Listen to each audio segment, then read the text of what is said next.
Hello, I'm Rick Cunningham with Cunningham Law.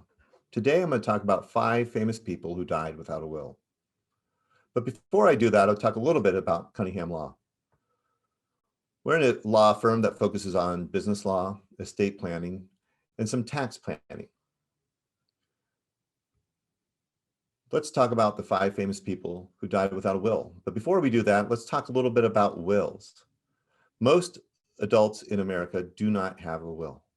In 2017, only 42% of the population had a will. This year, it's estimated that only 32.9% of people have a will. But when you don't have a will, it can cause some unintended consequences. So what happens if you die without a will? Well, what happens is that you'll go through a process called probate. What that means is that your heirs will have to go to court. The probate court will appoint an administrator to administer your estate. And because you didn't have a will, the court will look at the specific state's statutes to determine where your assets go. These statutes are called intestacy statutes or succession statutes. What does that mean? That means that depending upon which state you're in or which state your property is in, those assets will go according to the law. So for example, in Nevada, if you were a single person and you died and you had children, your assets would go to your children. But if you didn't have any children, your assets would then go to your parents. And if your parents had already predeceased you, then they would go to your siblings. And then if your siblings had predeceased you, it would go down to their children, your nieces and nephews. What happens if you were married? Well, if you were married and all your assets were community property, which means those were assets that you acquired during marriage and were presumed to be community property, then your 50% share of the community property would go to your spouse. That's what most people think. But what happens if you had separate property when you're married? Separate property is property that you would receive from an inheritance, or it was property you had prior to your marriage. If you had separate property and you died and you were married, your spouse would receive 50% of that separate property, and 50%, and your children would receive 50% of that property as well if you had one child. However, if you had more than one child, then it gets interesting. Your children would receive 2/3 of your separate property, and your spouse would only receive 1/3. That is not what most people think. Most people think their spouse will get everything when they die. So for example, if I'm married and I have separate property and I pass away, my children would receive 2/3 of that separate property and my wife would only receive 1/3. That clearly is not what my intent is, because obviously I would like my wife to receive that property to survive on when I pass away. If I don't have a will in place, the statute will supersede what I just told you my wish was. So that is why it's very important for you to have a will. In addition, if you have property in multiple states, you're going to have probates in multiple states. So if you have a vacation property in Utah and you have a home here in Nevada and you pass away, you're going to have a probate in Utah, and you're also going to have a probate proceeding here in Nevada. That's 2 different states. 2 different states' law will apply. And if you have real property in multiple states, you're going to have a probate proceeding in each of those states to have your assets go to your heirs. Now that cannot be avoided just because you have a will. When you're in that situation, you may want to have a trust, but again, we'll discuss that at a later date. But not having a will makes it much more complicated in the probate proceedings.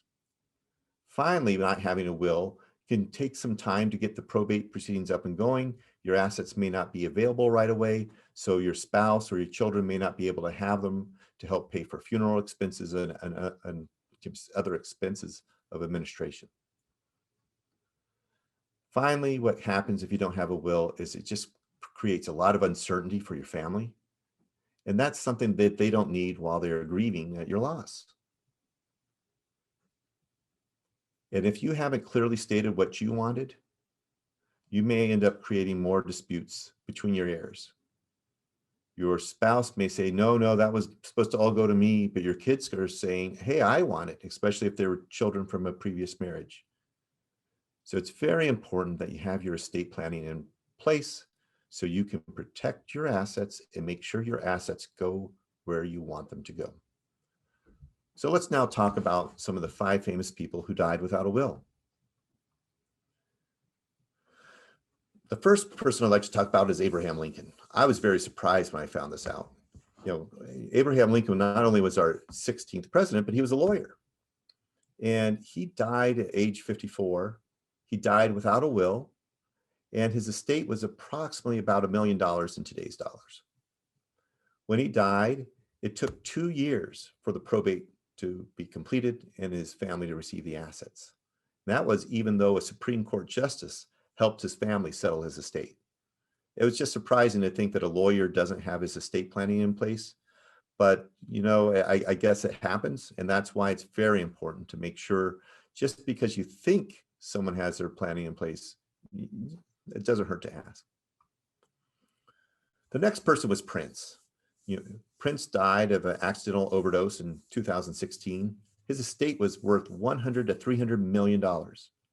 However, he failed to have a will.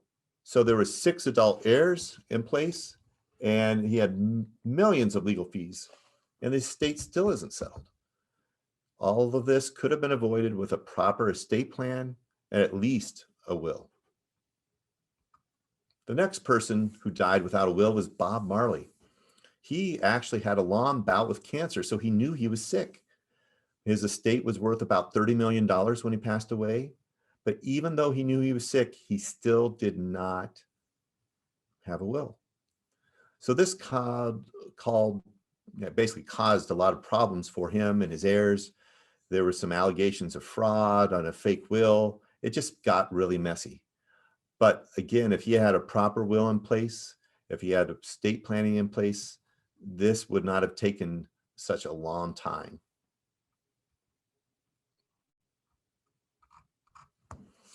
The next person is Pablo Picasso. He died in 1973 at the age of 91. So you would have thought that being of advanced age, he would already have had his affairs in order, but he didn't. It took 6 years to settle his estate, and his estate was worth $100 to $250 million at the time of his death. Now, the battle for his estate probably would have happened whether he had a will or not, but the fact that he didn't have a will actually caused more issues to be litigated. And again, proper planning could have avoided this. The last person I'd like to talk about is Tony Hsieh, a Nevada resident. He died, and his estate is right now being opened up in Clark County. There is some uncertainty about who's going to be the executor of his estate. He didn't have a will. He didn't have a list of all of his assets. Some of his assets are actually located in different states. He owned real property in multiple states, which means now not only is there going to be an estate here in Nevada, there'll be some other estates called ancillary probates in those states as well. Again, all of this could have been avoided if he had proper planning in place. So don't let this happen to you or your family. Since anyone, an attorney, a president of the United States, musicians, business people, majority of people just don't have any planning. And what is the result of that? You can have increased legal fees, which will lower the amount that goes to your heirs. You have to go to court. There could be disputes that since you haven't said exactly where you want your assets to go, family members may fight over it. And if those disputes become highly contested and highly volatile, the family relationships could be damaged beyond repair And, your family may not be the same. For my example is my mom passed away, and if there was a dispute about few things, and it it, it makes it very difficult for families to stay together. You want to avoid that, and that's why I'm here. That's why I went into this field, is to allow people to make sure that their assets go to where they're supposed to, and to try to keep the families together. So if you want to learn more about estate planning, a will, how to make sure your assets go to where you want them to go, please give me a call. I'll be happy to talk with you and see if we can come up with a plan that meets your needs. Thank you.